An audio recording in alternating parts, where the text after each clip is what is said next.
Assalamualaikum, Sobahul Khair.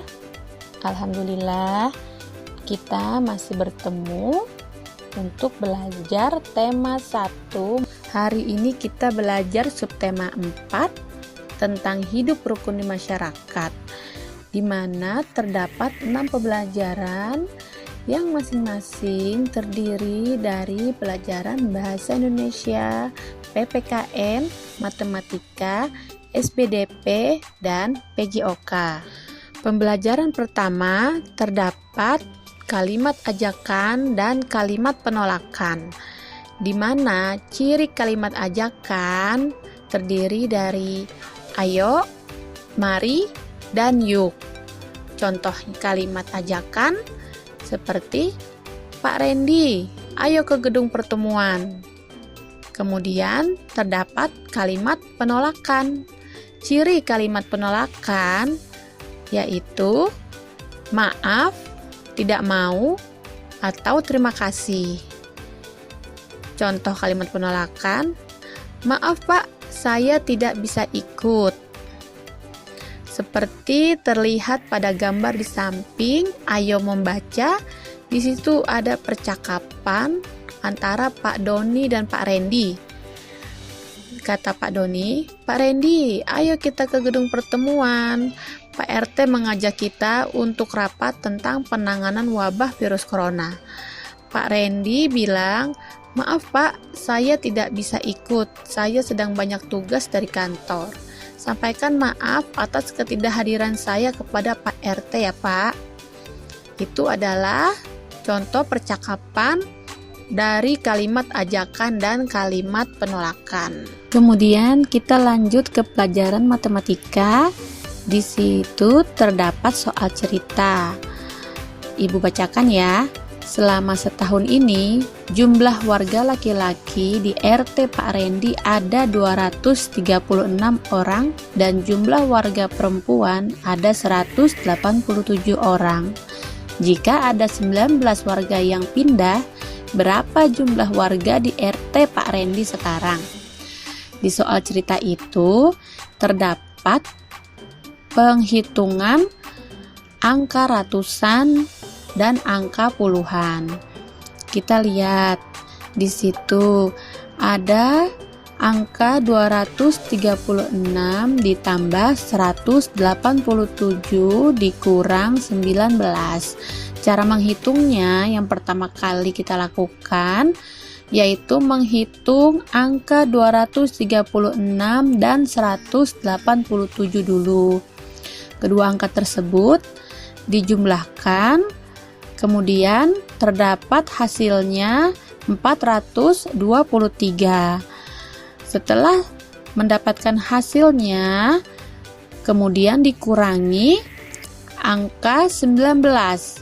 Jadi 423 dikurang 19 hasilnya adalah 404.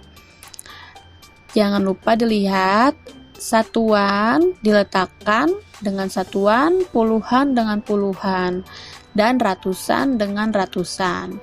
Kalian dapat berlatih di halaman 128. Di situ terdapat pengurangan dan pertambahan.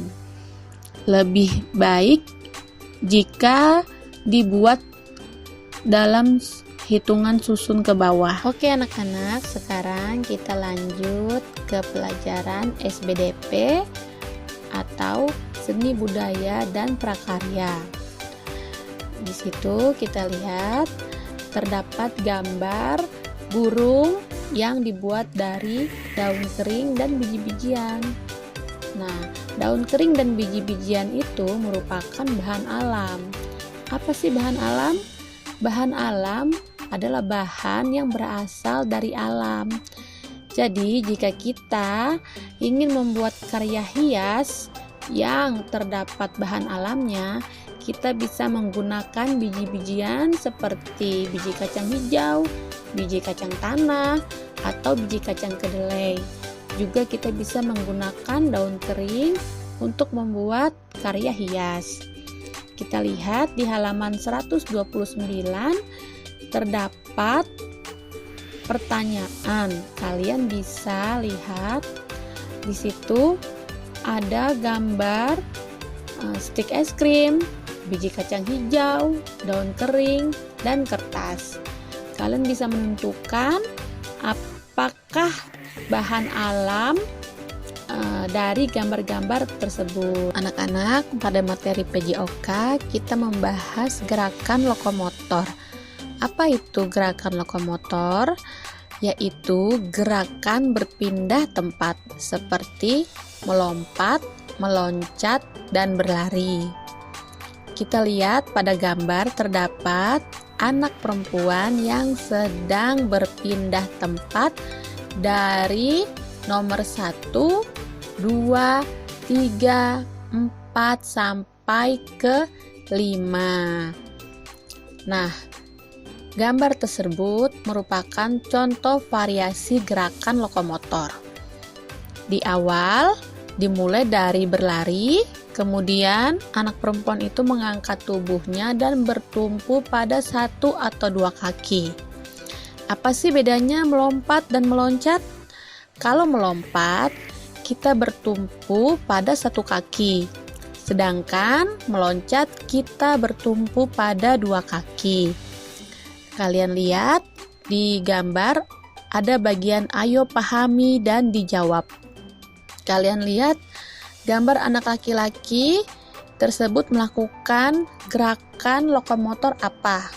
Apakah melompat atau meloncat atau berlari? Silakan diisi ya. Anak-anak, ayo kita bareng-bareng membaca kalimat tersebut. Pak RT mengadakan musyawarah untuk menangani wabah virus corona. Pak RT memberi kesempatan setiap warga untuk berpendapat. Nah, anak-anak, dalam kalimat tadi terdapat kata musyawarah yang diberi warna merah. Apa sih arti musyawarah? Musyawarah merupakan pembahasan bersama dengan maksud mencapai keputusan atas penyelesaian masalah. Jadi anak-anak, jika kita mau mencapai keputusan bersama, kita lebih baik melakukan musyawarah.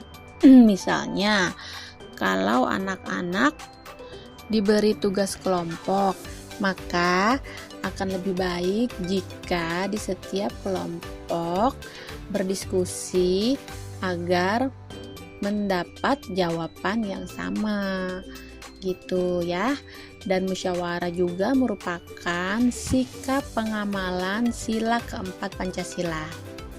Nah, kita lihat di halaman 132 ada bagian ayo pahami dan jawab. Kalian bisa memasangkan kalimat di sebelah kiri kalian, yaitu sikap sesuai dengan pengamalan Pancasila. Ya, jadi kalian pasangkannya sesuai dengan pengamalan Pancasila. Oke anak-anak, pada pembelajaran ketiga kita masuk materi bahasa Indonesia di mana terdapat kalimat penolakan. Apa sih kalimat penolakan itu? Yaitu kalimat yang diucapkan untuk bertujuan menolak ajakan atau permintaan dari seseorang. Seperti bacaan di bawah ini dapat kita lihat dalam Ayo Bereksplorasi. Di situ ada Ayah Roni dan Pak Nino. Kita lihat, kata Pak Roni, "Ayo kita ikut kerja bakti, Pak."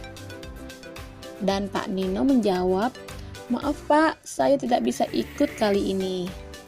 Nah, kalimat yang diucapkan Ayah Roni merupakan kalimat ajakan karena di situ terdapat kata ayo. Dan kalimat yang diucapkan Pak Nino merupakan kalimat penolakan. Kenapa penolakan? Karena di situ terdapat kata maaf. Jadi kalimat penolakan bisa dengan kata maaf, bisa dengan kata tidak, dan bisa dengan kata terima kasih lain kali, seperti itu ya. Dan kalian coba buat kalimat penolakan dari masing-masing kalimat ajakan di bawah ini. Lanjut ke contoh soal cerita. SD Bina Bangsa memiliki 373 murid perempuan dan 267 murid laki-laki. Sebanyak 12 murid tidak masuk dan 124 murid sedang melakukan karya wisata. Berapa banyak murid yang ada di sekolah? Kalian lihat di situ terdapat angka ratusan yang ibu beri tanda merah.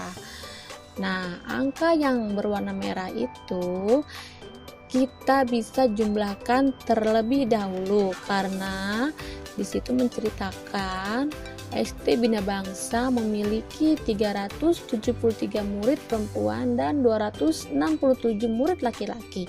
Jadi kita jumlahkan semuanya. Lalu setelah itu kita lihat ternyata 12 murid tidak masuk.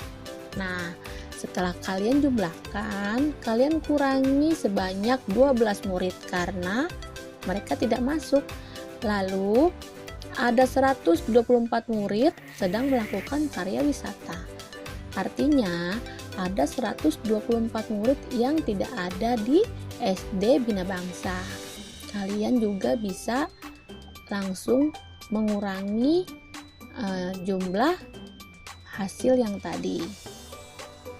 Jadi 373 ditambah 267 lalu dikurang 12 dan dikurang lagi 124, maka hasilnya 504. Kalian bisa berlatih di halaman 137 dan halaman 138. Baik anak-anak, pembelajaran 4 kali ini kita masuk ke materi bahasa Indonesia dan matematika. Dalam bahasa Indonesia, kita masih membahas tentang kalimat ajakan, kalimat penolakan, ditambah dengan kalimat persetujuan. Kalian perhatikan contoh di bawah ini. Di situ terdapat kalimat ajakan. Kalimat ajakan merupakan kalimat yang berisi tentang ajakan kepada seseorang atau lebih dari satu orang. Contohnya, ayo datanglah ke rumahku nanti sore. Kemudian terdapat kalimat penolakan.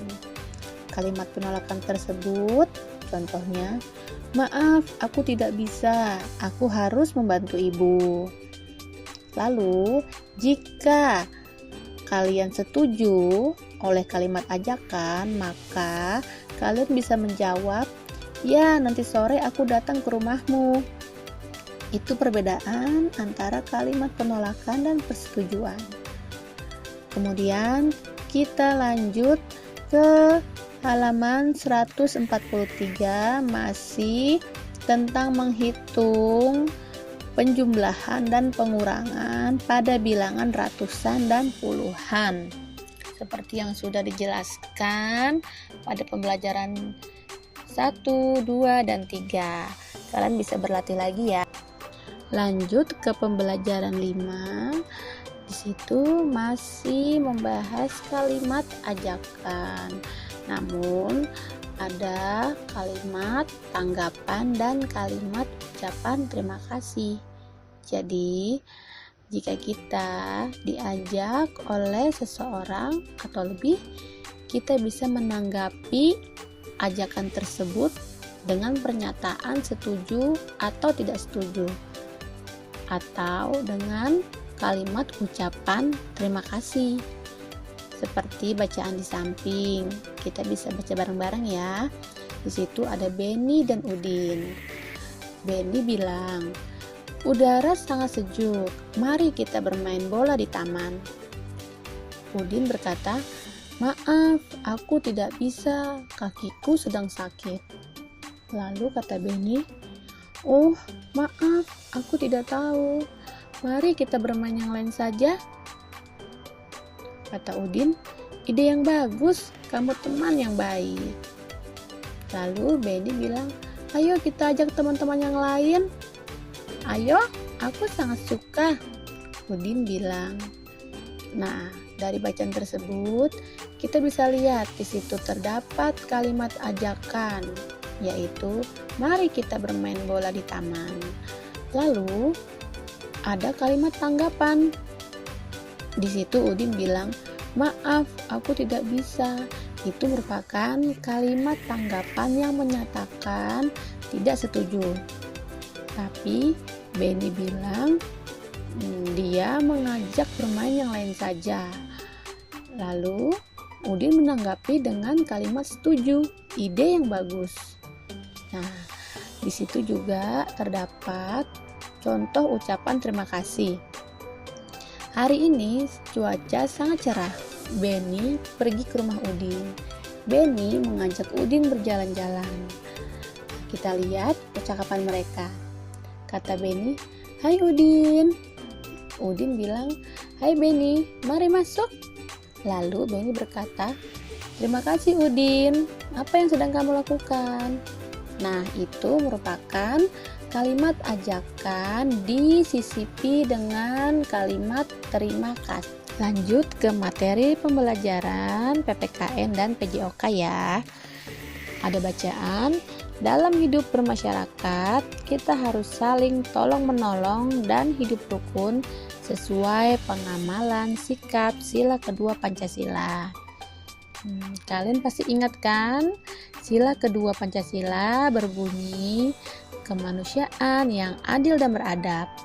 Jadi, dari sila tersebut kita dapat ambil sikap bahwa sesama teman, sesama manusia harus hidup dengan rukun.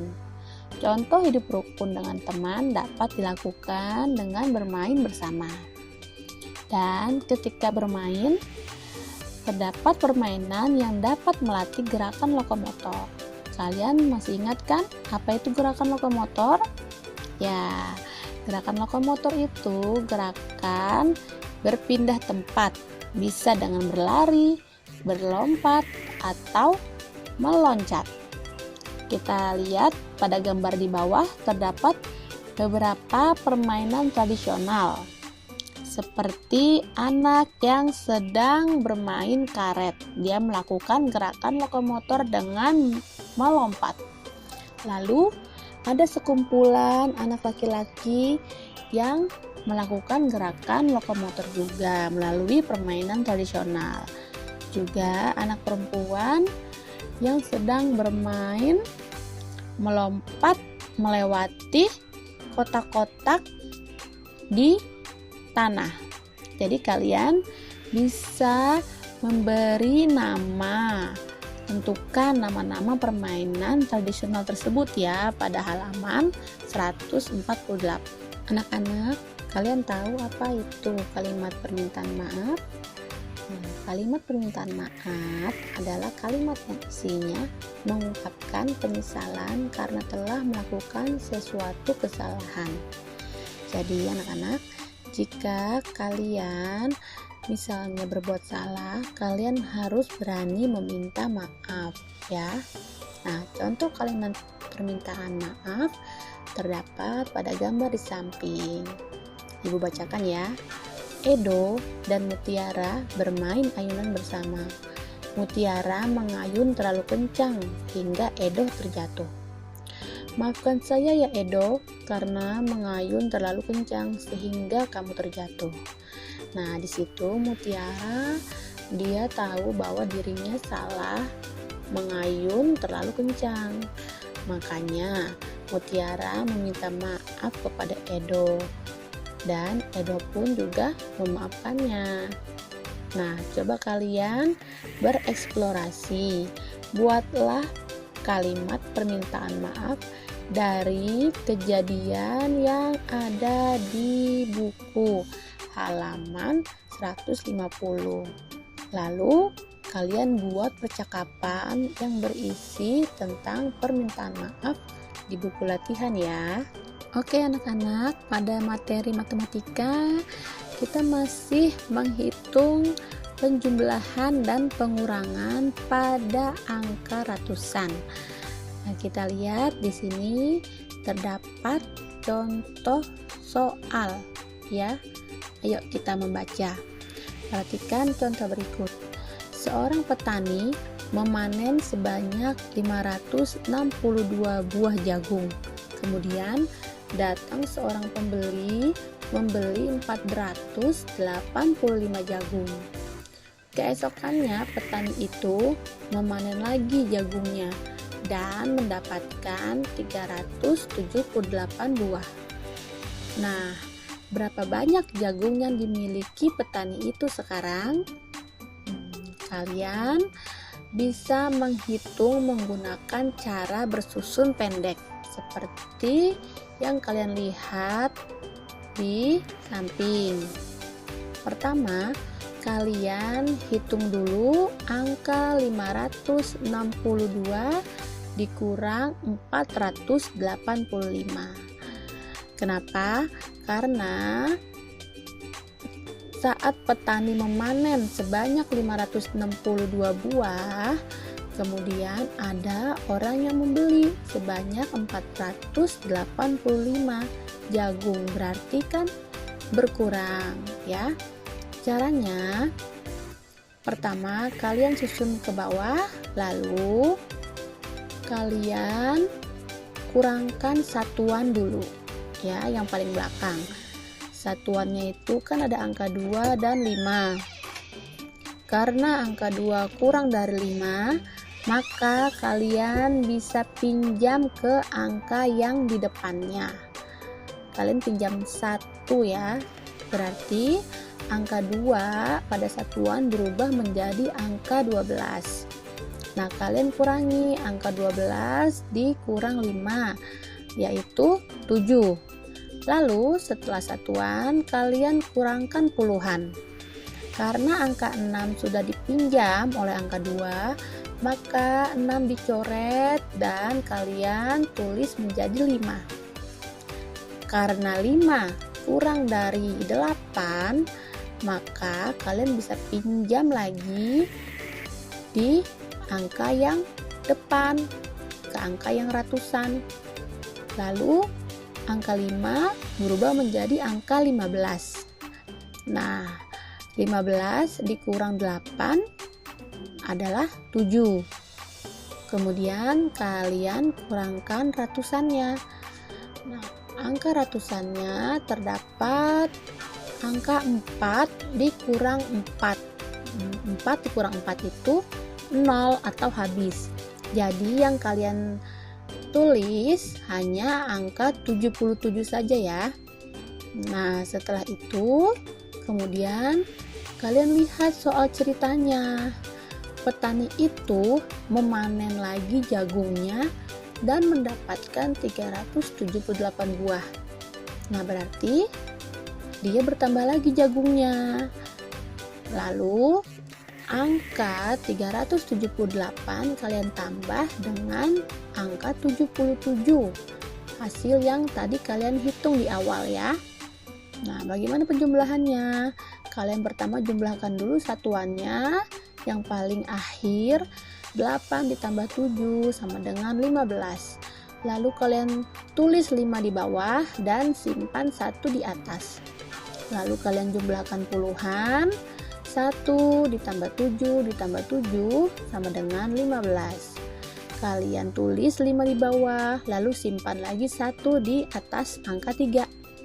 Kemudian 1 dan 3 kalian jumlahkan ratusannya hingga terdapat angka 4. Hasilnya menjadi 455 ya. Nah, kalian coba berlatih ya di halaman 152 dan 150. Oke anak-anak, sekian pembelajaran tema 1 Mozaik 2A, subtema 4 Hidup Rukun di Masyarakat. Mudah-mudahan dalam pembelajaran kali ini kalian mengerti dan paham ya. Wassalamualaikum warahmatullahi wabarakatuh.